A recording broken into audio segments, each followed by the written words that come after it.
Magandang umaga, Pilipinas. Narito ang latest sa lagay po ng ating panahon. Update muna sa LPA na minomonitor natin sa loob ng ating area of responsibility. Huling nakita ang sentro nito sa layong 550 kilometers silangan huyang ng Infanta, Quezon.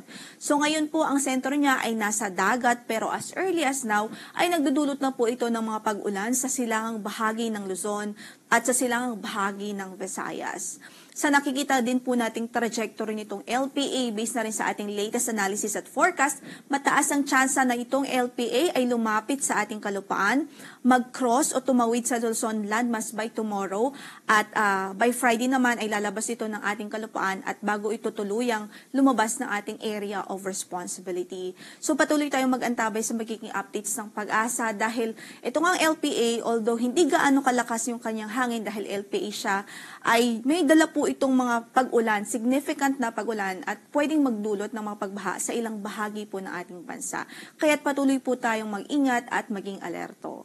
Samantala yung habagat ay patuloy pa rin nakakaapekto sa buong Mindanao at kanlurang bahagi naman ng Southern Luzon at kanlurang bahagi ng Visayas. At magdudulot pa rin ito ng mga pag-ulan sa kanlurang bahagi ng mga nabanggit po nating lugar.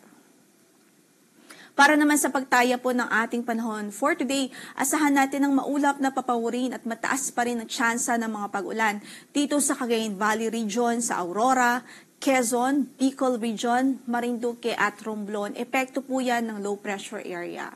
Samantala sa Metro Manila at natitirang bahagi pa po ng Luzon ay bahagyang maulap hanggang sa maulap ang papawirin. May tsansa lamang ho ng mga isolated at mga dagli ang pagbuhos ng ulan. So again, yung mga kababayan natin sa silangang bahagi ng Luzon, dito nga po sa Cagayan Valley Region, Aurora, Quezon, Bicol Region, Marinduque at Romblon, saan man ang inyong lakad sa araw na ito ay huwag hong kalimutang magdala ng payong dahil inaasahan natin magiging maulan ng panahon, dulot o direktang epekto ng low pressure area.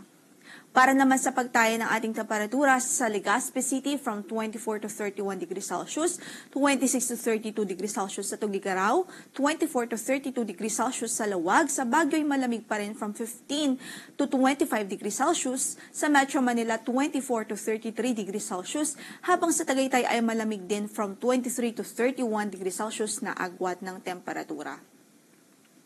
Samantala dito naman sa Visayas at Mindanao, sa pagtaya po ng ating panahon, magiging maulan din dito sa Eastern Visayas, partikular po dito sa Northern Samar, Eastern Samar, Samar Province, sa Leyte at Biliran, epekto ng low pressure area.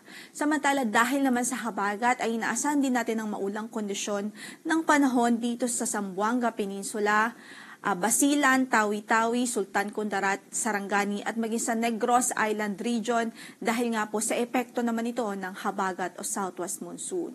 Sa pagtaya ng ating temperatura ay mananatiling from 26 to 31 degrees Celsius ang inaasahan natin sa Tacloban City, 27 to 33 degrees Celsius sa Cebu City, 24 to 33 degrees Celsius sa Iloilo, 26 to 32 naman sa Kalayaan Islands, 25 to 33 degrees Celsius sa Puerto Princesa City, 24 to 33 sa Cagayan de Oro, 25 to 33 sa Davao, 25 to 32 sa Zamboanga City at 25 to 33 degrees Celsius naman sa Puerto Princesa City.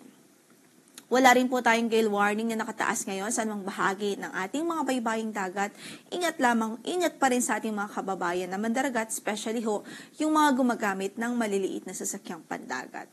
Ang sunrise natin for today is 5:41 in the morning at mamaya ay lulubog ang araw sa ganap na 6:23 ng hapon. Ito po si Lori de la Cruz Gali.